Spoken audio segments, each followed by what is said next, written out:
Deixa eu receber aqui o doutor Biraci. Seja bem-vindo, doutor Biraci. O jornalista João Carvalho está com a gente. Você pode participar a partir de agora no 9411-7777, 9411-7777. Fique à vontade para participar. Doutor Biraci, ontem uma reunião quase que durante o dia inteiro, né, feriado, mas vocês estavam trabalhando junto com o doutor Lunardi, promotor Biraci, promotor Eliardo. Qual o resultado dessa série de estudos ao inquérito e o que é que pode se extrair da tarde de ontem, desses dias de trabalho? Bem, esse é um trabalho de interação entre os promotores e o perito que está acompanhando o Ministério Público Estadual. Então, é a troca de informações por parte do perito, é a sua visão a respeito de alguns aspectos da investigação realizada pela Polícia Judiciária do Estado do Piauí. Enfim, sugestões, são opiniões, são direcionamentos que vão servir naturalmente de base para que os promotores possam, quando o caso passar para a órbita da Polícia Federal, possam fazer as requisições em cima e faremos muitas das requisições em cima desse trabalho realizado pela perícia lá do Distrito Federal. Já tem previsão para a Polícia Federal efetivamente entrar no caso? Eu não poderia dizer que tem previsão, porque tem um trâmite legal, e isso já foi exaustivamente explicado na imprensa. Claro. Na reunião que teve o seu governador do estado com o ministro da Justiça, o que foi despachado lá era no sentido de que a Polícia Federal fizesse uma averiguação do trabalho da Polícia Civil. Então isso não é possível. A lei exige que haja uma autorização formal por parte do ministro da Justiça no sentido da entrada da Polícia Federal na investigação. E é esse documento que o Ministério Público está buscando através de um pedido formal que foi feito pela senhora Procuradora-Geral de Justiça do Estado, que foi encaminhado ao senhor ministro e com cópia para o Procurador-Geral da República. E talvez hoje à tarde, ou possivelmente até amanhã, esse contato será feito e eu acredito que daí resultará efetivamente no despacho do ministro no sentido da entrada definitiva da Polícia Federal. Biraci, o senhor acha que com a entrada da Polícia Federal nas investigações vai haver mais um elucidamento de algumas situações, principalmente na questão de perícias técnicas? Inclusive eu conversava aqui antes com o senhor me narrava que a Polícia Federal deu um auxílio inicial à perícia do Piauí nessa questão de uso de novas técnicas periciais. O senhor acha que vai haver um ganho com isso? Bem, inegavelmente, todo mundo sabe que a Polícia Federal é dotada de uma melhor estrutura do que a Polícia Civil do Estado do Piauí. Isso é inegável. Agora, a Polícia Federal, ela já entra, se entrar, já entra com uma desvantagem, que é começar a investigar um crime que já dista aí basicamente 70 dias. Então isso é uma dificuldade para uma nova investigação, porque muitas provas foram perdidas. Quanto mais se distancia da data do crime, pior vai ficando para se elucidar os fatos. Essa é uma noção muito elementar dentro da questão de procedimento investigatório. Agora, nós acreditamos que com a entrada da Polícia Federal, havendo uma vontade, uma determinação, sem qualquer uma outra ingerência que possa fazer com que a Polícia Federal venha a fazer um trabalho totalmente isento, e isso é que nós queremos, eu acho que isso por si só já pode resultar num trabalho frutífero para a sociedade piauiense. Olha, ontem surgiu um novo fato, uma nova informação de uma declaração para que as pessoas entendam, um taxista fez uma declaração a um procurador, correto até aí? Procurador de Justiça. O procurador de Justiça fez uma declaração que ele teria visto Fernanda ter sido espancada e jogada dentro de um carro Crossfox. É essa a informação que o Ministério Público recebeu? Essa informação nós tivemos acesso através da imprensa. E veja bem, a análise que nós fazemos é que, por se tratar de um procurador de Justiça que integra, portanto, os quadros do Ministério Público Estadual, porque a carreira do Ministério Público Estadual, para que as pessoas possam entender, é formada de promotores que atuam a nível de primeiro grau e de procuradores de justiça que atuam a nível de segundo grau, junto ao Tribunal de Justiça. Então, por se tratar de uma autoridade que compõe os quadros do Ministério Público, nós entendemos que ele primeiramente deveria ter... Há um dever de ofício, né? Dever de ofício e até os promotores e tentado esclarecer esse aspecto que foi ventilado para a imprensa. Enfim, isso não foi feito. Nós queremos que ele o faça voluntariamente, que vá hoje, se possível hoje, até o Ministério Público. Mas por se tratar de um membro do MP, vocês já mantiveram um contato com ele? Já tem identificado qual procurador de justiça fez essa declaração? Nós temos já o procurador identificado. Nós iremos fazer um contato naturalmente com ele. O senhor não pode revelar o nome? Não. Já que a matéria que saiu na imprensa não declinou o nome do procurador, eu acho que o melhor seria que ele comparecesse espontaneamente para prestar suas declarações que o Ministério Público reputa de extrema importância, porque se na prática... Uma reviravolta no caso, se na prática ela ficar comprovada, nós teremos um novo rumo na investigação do caso Fernanda Lage, porque se trará para a investigação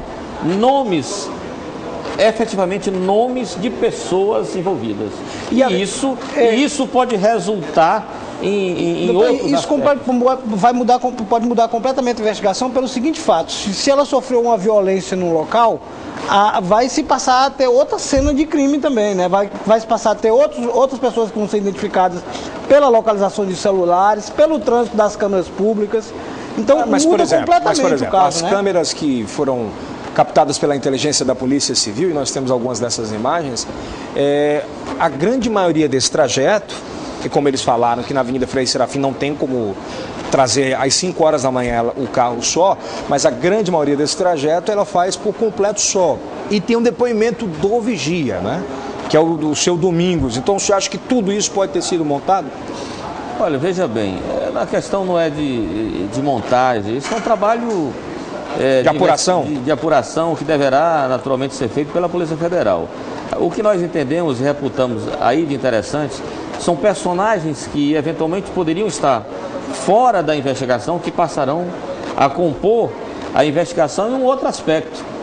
Se colocará uma possibilidade que não foi efetivamente ventilada, que é a de que a pessoa que chegou na obra do Ministério Público Federal com o carro de Fernanda não era ela, e sim uma terceira pessoa.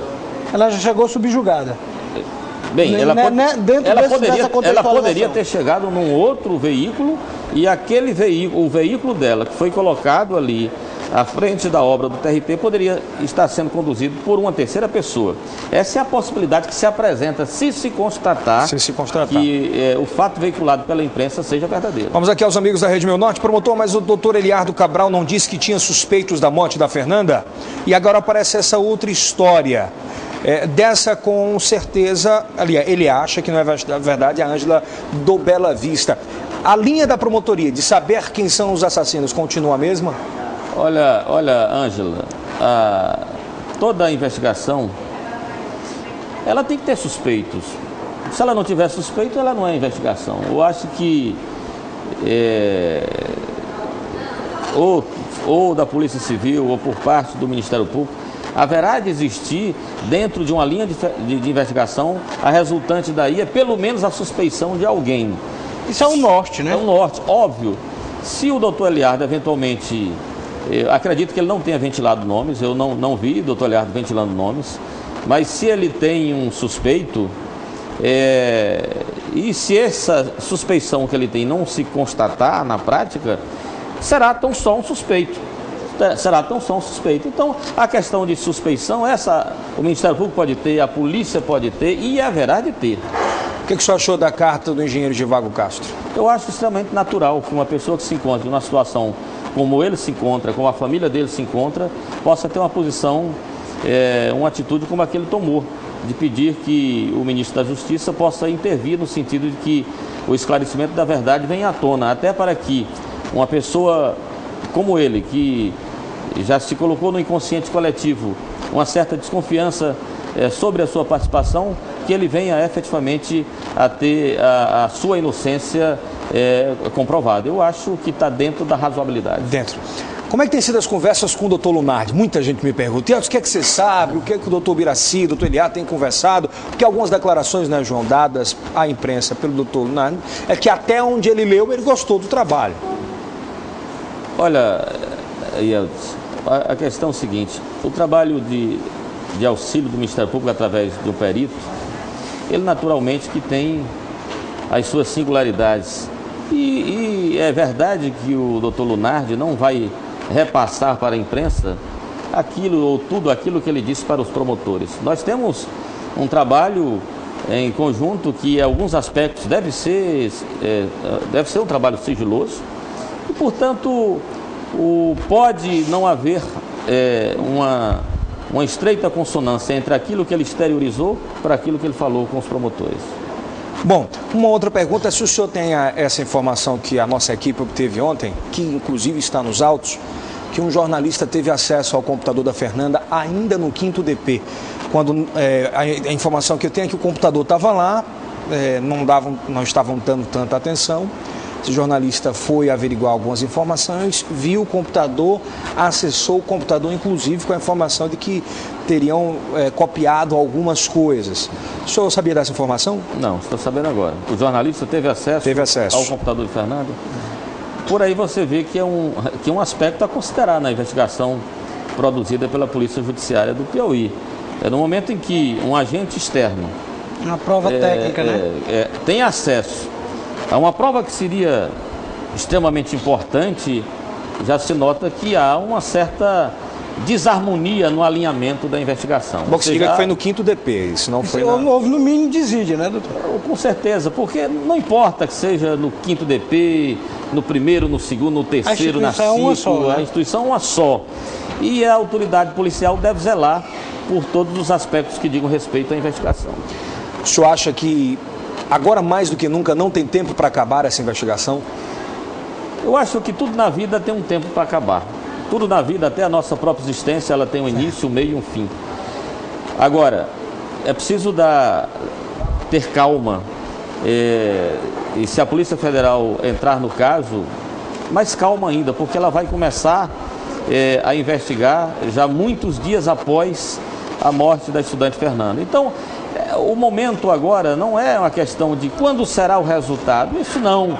Mas de chegar a um resultado. De chegar a um resultado, o que a sociedade quer, o que o Ministério Público quer, o que a família da Fernanda quer, é que se chegue a um resultado. Ninguém sabe quando, porque isso depende de um trabalho de investigação. Às vezes até, por exemplo, a polícia, mesmo sendo extremamente preparada, muitas vezes ela tem que ter sorte.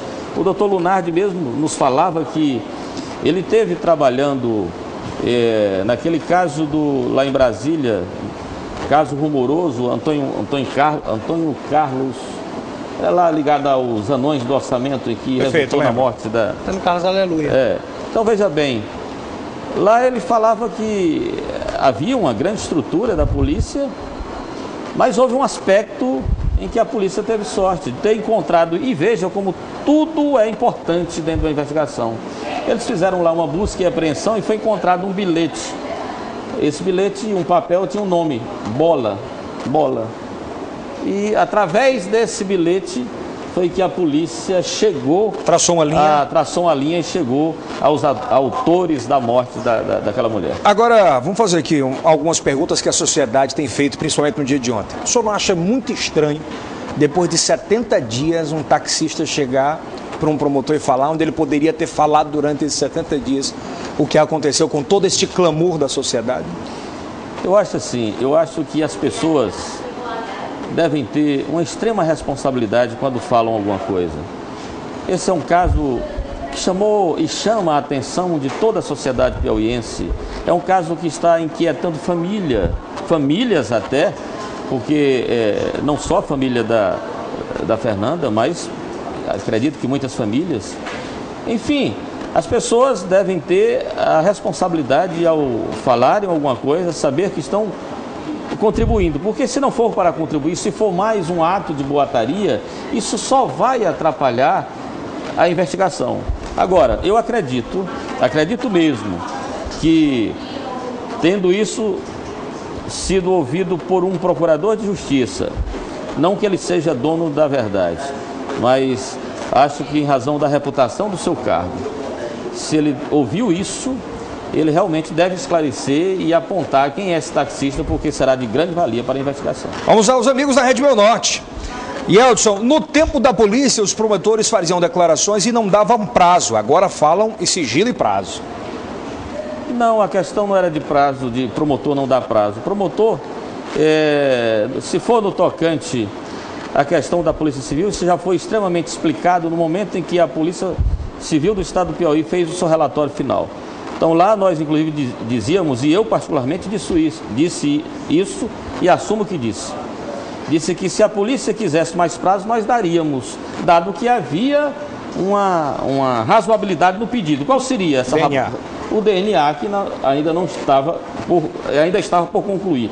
Enfim. Doutor, vamos aqui, é uma coisa que vem sempre sendo muito debatida na população, esse conflito entre o Ministério Público e a Polícia Civil. Aqui e lá se nega e tudo, mas houve um conflito. O Ministério Público achou que havia desinteresse da Polícia Civil em apurar os fatos. Vamos ser mais objetivos. Você acha que houve desinteresse em percutir, em ir atrás em seguir uma linha? Eu acho que esse também foi um aspecto que já foi extremamente explicado. O grande problema que houve entre o Ministério Público e a Polícia Civil foi exatamente o fato do Ministério Público ter discordado da linha de investigação da polícia no tocante ao suicídio. Esse foi o ponto de discórdia. Por quê? Porque o suicídio é uma investigação de exclusão e ele foi logo colocado como posto, é isso? Exatamente, ela começou pelo final. Então, nós tivemos uma oportunidade, e não quero aqui voltar a situações pretéritas de envolvimento de Ministério Público. Isso para o Ministério Público é algo que faz parte do passado. Nós queremos pensar... Mas a dissonância nasceu nisso. Não, só para a gente esclarecer, a dissonância nasceu nisso, né? Exatamente. Quando nós tivemos uma reunião no dia da primeira simulação, você esteve lá presente, no dia da primeira simulação do caso Fernanda, por sugestão nossa, nós nos reunimos com o secretário de Segurança e toda a cúpula da Polícia Civil do Estado. E lá nós falamos abertamente, eu inclusive que fiz essa pré-eleção, que primeiramente, depois que o secretário abriu os trabalhos, eu que primeiramente falei no sentido de qual seria a posição a partir daquele momento do Ministério Público, a posição oficial dos promotores que investigavam ou que estavam participando da investigação da morte de Fernanda. E nós sentimos de imediato que houve uma reação de vários delegados que compunham aquela reunião, que faziam parte daquela reunião. O senhor está dizendo aí que quando o MP, o Ministério Público, esclareceu que estava investigando, que a investigação que o Ministério Público via era uma investigação de homicídio, houve uma reação negativa do organismo policial? Extremamente negativa. E foi, eu acho que a partir daí que começou a ter alguma desavença entre as duas instituições. Mas o que é bom e importante esclarecer é que semana passada, eu acho que foi semana passada, eu não sei se foi essa semana, vieram aqui no seu programa o presidente do sindicato, e o delegado Eduardo. Então eu ouvi deles aqui o seguinte, que nunca tinha havido discordância talvez sim, porque isso é natural, mas nunca tinha havido um atrito entre as duas instituições. Sempre trabalharam em harmonia, de comum acordo, até porque o Ministério Público é o controlador externo da atividade policial. Então, houve sempre uma relação respeitosa entre as duas instituições. O que houve nesse caso agora, no caso Fernanda, foi exatamente linha de posicionamentos distintos que saíram dessa raia e foram levadas para uma outra órbita.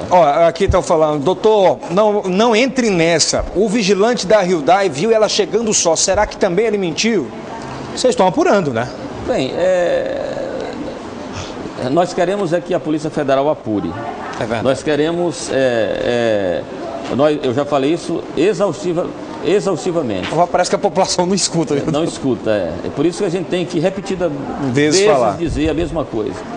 O Ministério Público tem feito um trabalho de checar pontos em que entendeu que a Polícia Civil não focalizou. Esse tem sido Esse é o trabalho, né? O nosso trabalho. Mas nós queremos que uma polícia, seja do Estado, seja federal, agora federal, passe a investigar o caso.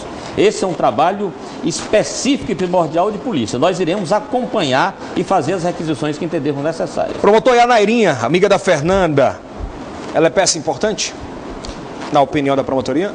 Eu acho que toda pessoa que tenha conhecimento de algo e que esteja no entorno da morte da estudante pode ser importante. Perfeito. Uma última pergunta para a gente encerrar. Eu sei que você é um homem estudioso, gosta muito de ler, gosta muito de estudar, e principalmente quando entra nesses casos que eu já o conheço há algum tempo. O senhor tem lido o inquérito?